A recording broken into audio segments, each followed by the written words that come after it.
Welcome to our channel. నేను యజ్ఞమూర్తి.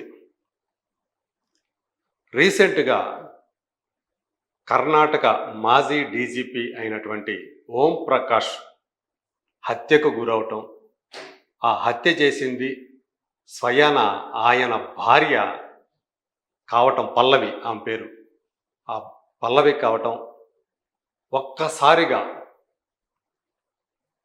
కేవలం కర్ణాటకలోనే కాకుండా దేశం మొత్తాన్ని కూడా ఆ వార్త ఏదైతే ఉందో, ఆ ఉదంతం ఏదైతే ఉందో ఒక షాక్కు గురి చేసిందని చెప్పాలి. సమాజంలో ఒక సంచలనాన్ని, ఒక కలవరాన్ని కలిగించిందని చెప్పాలి. ఒక డీజీపీని, మాజీ డీజీపీని ఆయన భార్యే కిరాతకంగా గొంతు కోసి ఛాతీలో పొడిచి దాదాపు 10 పోట్ల పైనే కత్తితో ఆమె పొడిచినట్లు పోస్ట్ మార్టం రిపోర్ట్ తెలియజేసింది. సో ఇది సమాజంలో అనేక ప్రశ్నలు లేవనెత్తుతూ ఉంది. దీని వెనక కారణాలు ఏంటి అని చెప్పేసి ఇప్పుడు అన్వేషిస్తూ ఉంటే, పరిశోధిస్తూ ఉంటే అనేక విషయాలు బయటకు వస్తూ ఉన్నాయి. ప్రధానంగా ఆస్తికి సంబంధించినటువంటి గొడవలే ఈ హత్యకు కారణం అని చెప్పేసి ఒక విషయం వెలుగులోకి వచ్చింది. కొన్ని సంవత్సరాలుగా ఈ ఆస్తి తగాదాలు ఇద్దరి మధ్య నడుస్తూ ఉన్నట్టు, భార్యాభర్తల మధ్య నడుస్తూ ఉన్నట్టు తెలుస్తుంది. ఇక్కడ ఏమైంది, ఆయన యాక్చువల్గా నిజానికి బీహార్కి చెందిన వ్యక్తి, కానీ 1981లో కర్ణాటక ఐపీఎస్ క్యాడర్ అయింది. ఐపీఎస్ బ్యాచ్ నుంచి 1981 బ్యాచ్ కర్ణాటక క్యాడర్ నుంచి ఆయన ఒక ఐపీఎస్ అధికారిగా, మొదట ఏఎస్పీగా అక్కడే కర్ణాటకలోనే విధులు నిర్వర్తించడం ద్వారా ఆయన కెరీర్ మొదలైంది. ఐపీఎస్ అధికారిగా అక్కడి నుంచి ఆయన అంచెలంచెలుగా ఎదుగుతూ ప్రమోషన్లు పొందుతూ 2 ఏళ్ల పాటు, చివరికి తన కెరీర్ చివరిలో రిటైర్ అయ్యే సమయానికి 2 సంవత్సరాల పాటు కర్ణాటకకి డైరెక్టర్ జనరల్గా ఆయన విధులు నిర్వర్తించారు. సో అంతకుముందు ఆయన గురించి ఎలాంటి, ఆయన మీద ఆరోపణలు ఏమి లేవు, అవినీతి ఆరోపణలు అట్లాంటివి ఏమీ లేవు. కానీ భార్యే ఆయన మీద ఈ ఆస్తి తగాదాలు కానివ్వండి, అలాగే ఆయన తనని గృహహింస, ఇంట్లో చాలా హింస పెడుతూ ఉన్నాడు,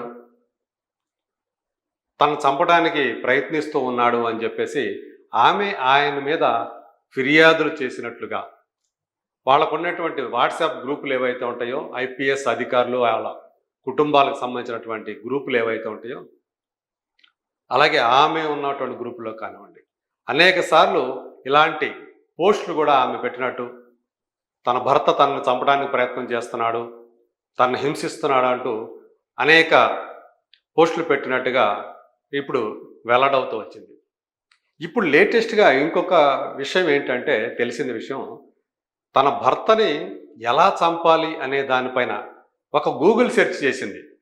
అంటే ఎక్కడ పొడిస్తే, ఏ నరాలు తగ్గొస్తే, ఏ రక్తనాళాలు తగ్గొస్తే మనిషి వెంటనే చనిపోతాడు అనేటువంటి విషయాన్ని ఆమె గూగుల్ సెర్చ్ ద్వారా తెలుసుకుంది అని చెప్పేసి ఇప్పుడు ఒక విషయం లేటెస్ట్గా వెలుగులోకి వచ్చింది.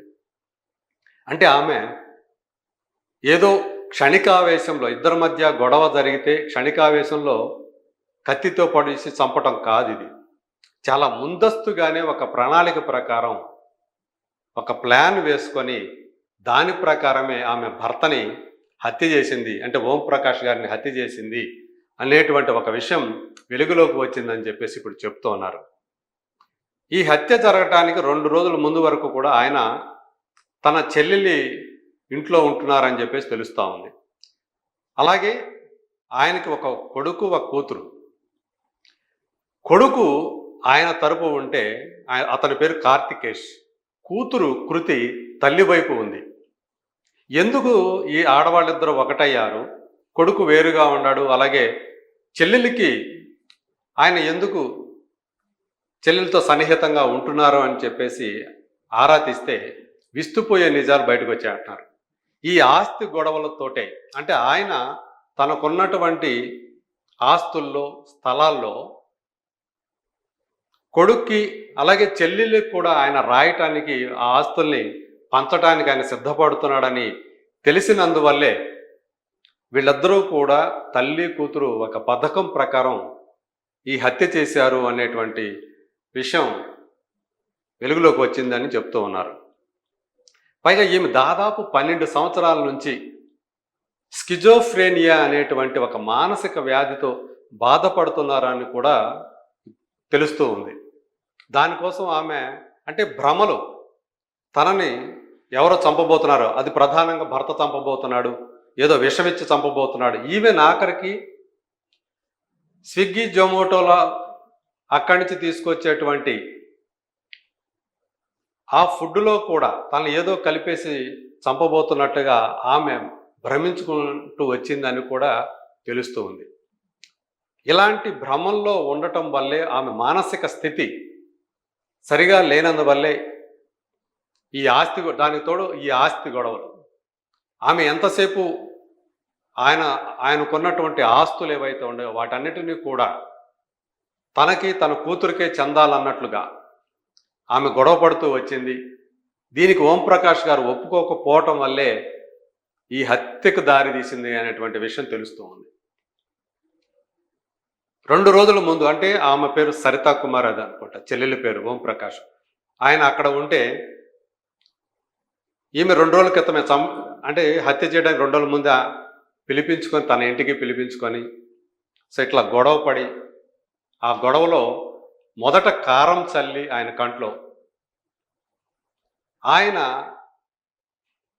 ఏమీ చేయలేని ఒక నిస్సహాయ స్థితిలోకి వెళ్ళిపోతే అప్పుడు కాళ్ళు చేతులు కట్టేసి ఆ తర్వాత తను ఏదైతే ఇంటర్నెట్లో శోధించిందో ఎక్కడికొస్తే నరాలు ఎక్కడికొస్తే మనిషి త్వరగా చనిపోతాడనే విషయం ఎక్కడైతే సెర్చ్ చేసి ఆమె తెలుసుకుందో దాని ప్రకారమే ఛాతీలో మెడ మీద ఛాతీలోను పొట్టలోను ఆయన్ని పొడిచి దాదాపు 10 నుంచి 12 పోట్లు పొడిచి హత్య చేసిందని చెప్పేసి ఇప్పుడు వెల్లడైంది.